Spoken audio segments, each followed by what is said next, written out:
ಅಣ್ಣ ಏಯ್ ಏನ ಅಣ್ಣ 100K ಫಾಲೋವರ್ಸ್ ಐತಲ್ಲ, ವಾಕಿಂಗ್ ಸ್ಟೈಲ್ ಚೇಂಜ್ ಮಾಡ್ರಿ ಅಣ್ಣ. ಬೈಲೆ ವಾಕಿಂಗ್ ಸ್ಟೈಲ್ ಚೇಂಜ್ ಮಾಡೋದಲ್ಲ, ವಾಕಿಂಗ್ ರೂಟನ್ನೇ ಚೇಂಜ್ ಮಾಡೋಣ. ಅರ್ಥ ಆಗ್ಲಿಲ್ಲ ಅಣ್ಣ. ಅರ್ಥ ಮಾಡಿಸ್ತೀನಿ ಬಾ.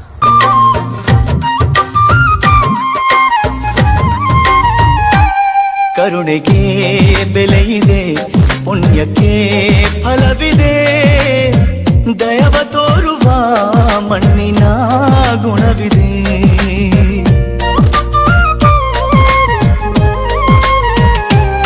ಸಾವಿನ ಸುಳಿಯಲಿ ಏನೇನು ಹೆಸರು? ಕಟಿಂಗ್ ಯಾರು ಮಾಡಿದ್ದು? ಓಯೋ ಆರಾಮ ಕಟಿಂಗ್ ಮಾಡಿದ್ದ? ಆಯ್ತಾಯ್ತು. ಹರಿಸಿದ ಕೈಗಳು ನಮ್ಮನ್ನು ಬೆಳೆಸುತ್ತಾ, ವಿಧಿಯ ಬರಹವಾಗಿ ಮೌನದಲ್ಲೇ ನಮ್ಮನ್ನು ಕಾಯುತ್ತಾ, ಪ್ರತಿಫಲ ಬಯಸದೆ ತೋರಿದ ಕರುಣೆಯು ಮೊದಲು ಮನುಜನೆಂಬ ಸಾರ್ಥಕತೆಯ ನೆಮ್ಮದಿ ತರುವುದು.